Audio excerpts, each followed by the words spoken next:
Hi guys, this is Janet with Living Room Talks. I have Nikki Harris with me. Nikki, introduce yourself to everyone.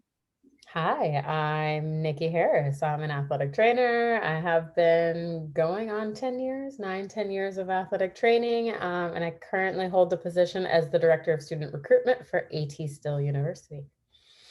How has that been like? What was the transition like going from clinician to academia?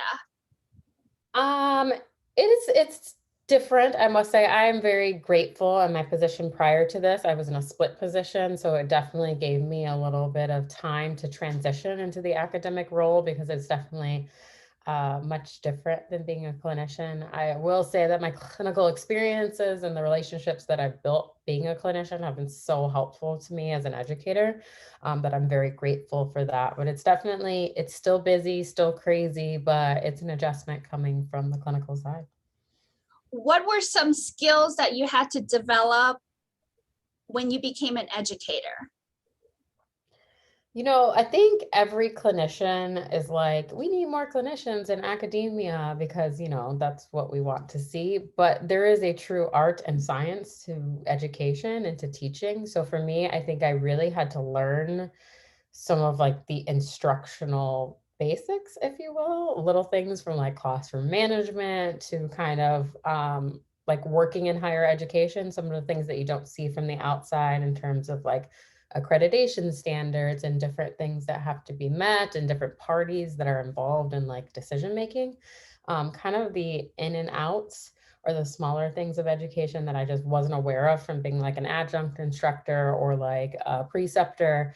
You only kind of see part of the battle. So those behind the scene things were definitely a little challenging for me to come up to speed with before moving fully academic. So during the decision process of going from clinical to academia, pros and cons, what were some of the cons on your list about going full-time academia? And how did you not overcome it, but how did you? That's a good question. I think for me, it was a natural transition. Like I said, I was really lucky to be in my last position. Before I left, I was working full-time clinically, but I was teaching a significant amount. So I kind of got to stick my toes in the water a little bit and decide like how much I liked it. And I think it kind of grew. You kind of decide like what do you get more excited about. So it got to a point where I started to get more excited about kind of like building new things into the classroom or adding new projects into the class, than I did about doing patient care. I think it like my love slowly kind of transitioned. For me, I think being in a professional level program was a little bit easier because I was going into the classroom. I was still doing like ortho and modalities and kind of hands-on skills. So it was like an easy transition from being a clinician. I'd probably say one of the harder things now about my role is like not going into the office. So I'm in a position where I'm telecommuting. So I'm mostly kind of at home. And I definitely miss that relationship with my coworkers. I think any clinician or even any educator, one of their favorite things is being able to go in and like talk to the students on a one-on-one basis or like go in and kind of mess around with your coworkers and joke around. So I definitely kind of miss that element of it a little bit, but getting past that, it's been awesome. Any urge to put on a fanny pack and go help out at training camp? Absolutely. I have always joked ever since I left the high school setting. Every year when training camp starts, like a little part of me is like, oh, I wish I could go out there. So I am heavy on go for Ellis. Don't worry, I don't ever. I'm always going to be a clinician at heart. So no matter how much I teach and do research, I think for me doing per diem is kind of my justice of being able to be a clinician when I want to. So you'll see me on probably somebody's youth football sideline somewhere, volleyball, basketball, whatever is available in our area. I'm thankful that the area I live in has a pretty good amount of athletic training. So you'll still see me out there. Don't worry. So changing gears a little bit, how was quarantine for you? Quarantine was a reflective period, I guess I will say, in the most positive way possible. I actually, from a work perspective, loved it. Obviously, it was a little bit of an adjustment not going into the office. During my quarantine, I was still at FIU, so we were doing a lot of telehealth with our patients. So kind of getting creative and figuring out how to extend those rehabs that we had into quarantine was challenging. We had a lot of post-surgical rehabs, so it was really a matter of like keeping our patients motivated. But aside from that, for me, I had a lot of, I've learned to love research over the last kind of few years. And I had some research, it's not a part of my assignment technically. So I have some things that I do on the side. And I just really didn't have time to do, to be honest, while I was working full time. So I think quarantine really allowed me to kind of like do some reading that I wanted to do, both in athletic training, like finish up some research projects. And then I think with everything going on, it allowed me to do some like personal reading and reflection too, about like reading some leadership books and some professional development books, and kind of, I think it helped for me to solidify like my want to go to the educational side, because I really got to kind of sit back and reflect about what I wanted the next few years to be like once I came out of quarantine. And I think for me, it was a pretty easy decision with the way that like time lined up. So me and you are on the Career Advancement Committee, a pretty new committee. Speak about what led you to service in the profession, volunteering in the profession. I think initially everybody gets voluntold for something. It was definitely a voluntold thing initially. I always joke around because I have never naturally been a person for like civic engagement. Like I didn't play sports until I was in high school. I wasn't in like drama club. I didn't serve on student government. Like I just wasn't really into that kind of thing. Like normally throughout my education, even in undergrad, I don't think I joined like a single club or activity on campus. I was pretty like stay to myself. And then when I got to athletic training, it just kind of exploded. So I'm grateful. I think I was interested, and I kind of put my name in for a few things just like out of wanting to give back. I think athletic training has been something that was like life changing for me. It's the first time that I really like found something that I loved and I was good at and I was passionate about. So I think initially my interest was kind of like wanting to give back and see if I could help out. And then it didn't really work out until I kind of got voluntold for that first thing. And then it was kind of off and running from there. I think I had a positive experience in terms of what I was able to do. And I think people around me saw that I was interested and kind of motivated in helping, which kind of led me to like other opportunities to kind of come open as I moved along. So now I'm here. I'm just taking on as much as I can. What do you enjoy most about volunteering?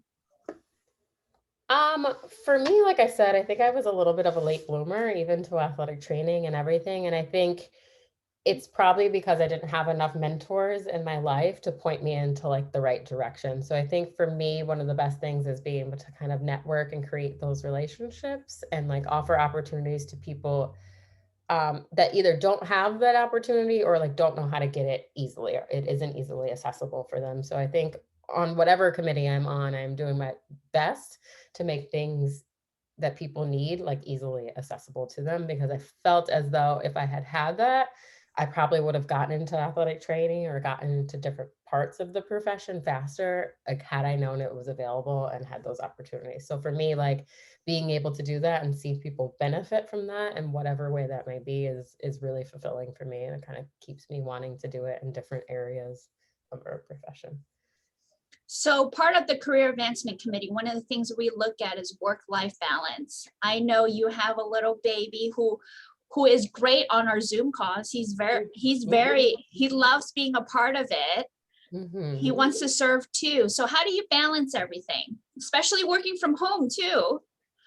I live a crazy life and I seem to like it that way. So, people always use the phrase work-life balance, but I think it's really about, prioritizing. There's never going to be a 50-50 balance.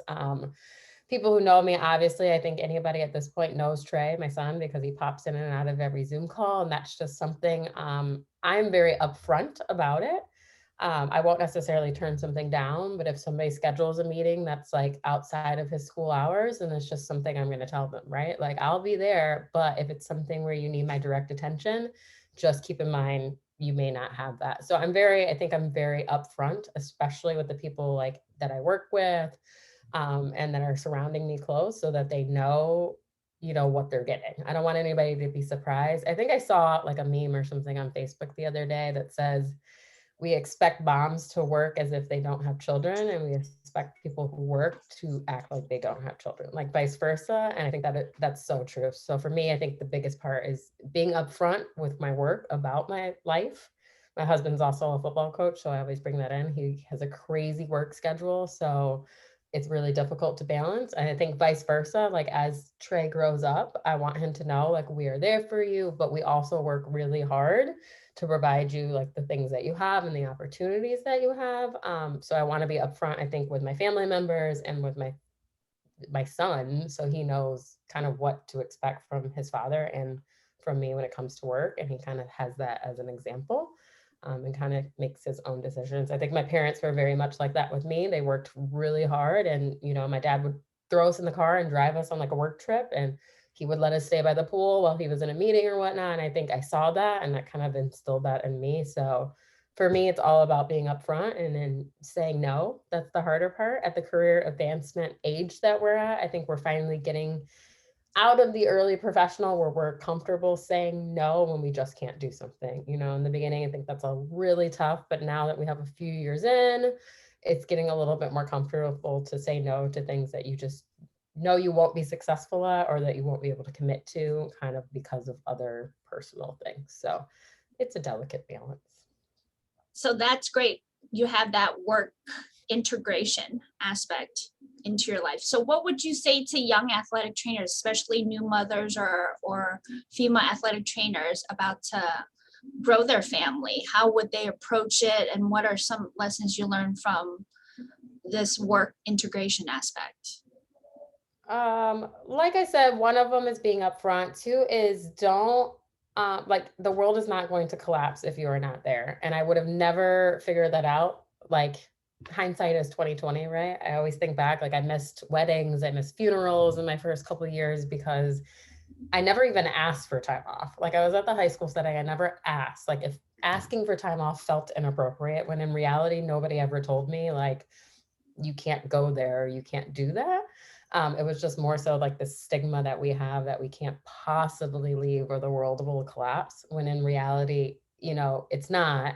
And until you kind of get to that point where you feel comfortable doing it, you're putting all of that work like stress on yourself. So I think being comfortable in your own shoes, having those, like being open and honest and having those conversations. Obviously there's a limit. You don't want to do it for everything, but I think figuring out what milestones are really important to you, and making sure that you kind of have an alternate plan, having a supportive staff. I think when I look for jobs now, I look for staffs that are supportive. Like if I see other people's children on a Zoom call, then I know that they like respect family time. Or if I see an away message on their email, then I know that like they're a staff that prioritizes like being yourself. And I think you have to look for that before you even pick a position now, so that you kind of know what you're getting yourself into and you can kind of stand up for yourself at the end of the day. So Nikki, the next couple minutes is for you, your final statement to everyone. Oh, final statement. No pressure.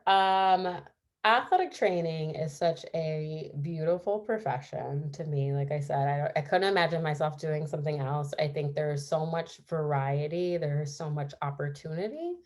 So I just encourage people to be reflective about what they want and what they want in the future, and then making sure they're aligning themselves with people that can assist them in doing that. So whether it be, again, like I said, finding the right job for them, finding the right mentors for them, finding the right committee for them.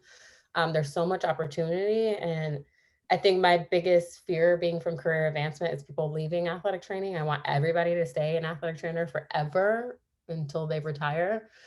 So I think, if one setting isn't working out for you, if one committee isn't working out for you, don't be discouraged. There's so much opportunity to choose from. So kind of keep looking, keep switching around until you figure out which one is best for you and your wants and needs and desires and community, but don't leave. Stay with us. Nikki, thank you so much for taking the time out. And guys, I'll talk to you soon. Thanks, Janet.